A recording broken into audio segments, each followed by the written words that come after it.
মাননীয় বিরোধী দলীয় নেতা। ধন্যবাদ মাননীয় স্পিকার। মাগরিবের আগের আলোচনায় সরকারি দলের একজন সম্মানিত সংসদ সদস্য আমাকে কোট করে একটা কথা বলেছেন। বিষয়টি জুলাই শহীদদের সাথে সম্পর্কিত।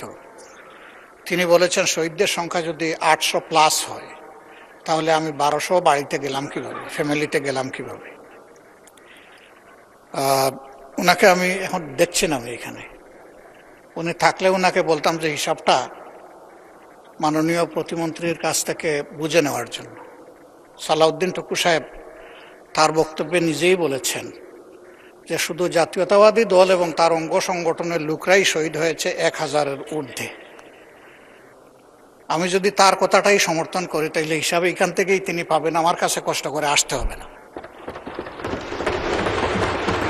2 নম্বর, আমি আনঅথেন্টিক কোনো কথা বলিনি। এই ব্যাপারে আমাদের কাছে একটা কমপ্লিট প্রোফাইল আছে। এখানে উপস্থিত অনেকে আমাদের সেই প্রোফাইল পেয়েছে, আমাদের ওয়েবসাইটে অ্যাভেইলেবল। ক্রস চেক করে আমরা নিশ্চিত হওয়ার পরে এই তালিকাগুলো করেছি। 3 নম্বর, এই ব্যাপারে আমার কথা নয়, এই দেশের কোনো সংস্থার উদ্ধৃতি নয়, জাতিসংঘের মানবাধিকার ফ্যাক্ট ফাইন্ডিং কমিটি বলেছে এই সংখ্যাটা 1451 তাদের পাওয়া মতো। বিভিন্ন জায়গায় যখন যাই, কিছু মানুষ আসেন, তারা অসহায়ের মতো মুখের দিকে তাকায় থাকেন, এরপরে বলেন আমার বাবাটার কোনো খবর আপনাদের কাছে আছে কিনা। ওই যে 2 দিন ইন্টারনেট বন্ধ করে মানুষ খুন করে গুম করা হয়েছে, তাদের হিসাব তো কেউ দিচ্ছে না।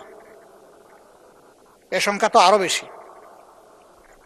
মহান জাতীয় সংসদে দাঁড়িয়ে আমরা যখন কথা বলবো, তখন আমাদের কথাগুলো, আমি আরেকদিন অনুরোধ করেছি, এটা যেন দায়িত্বশীল আচরণ হয়। ধন্যবাদ মাননীয় স্পিকার। ধন্যবাদ মাননীয় বিরোধী দলীয় নেতা।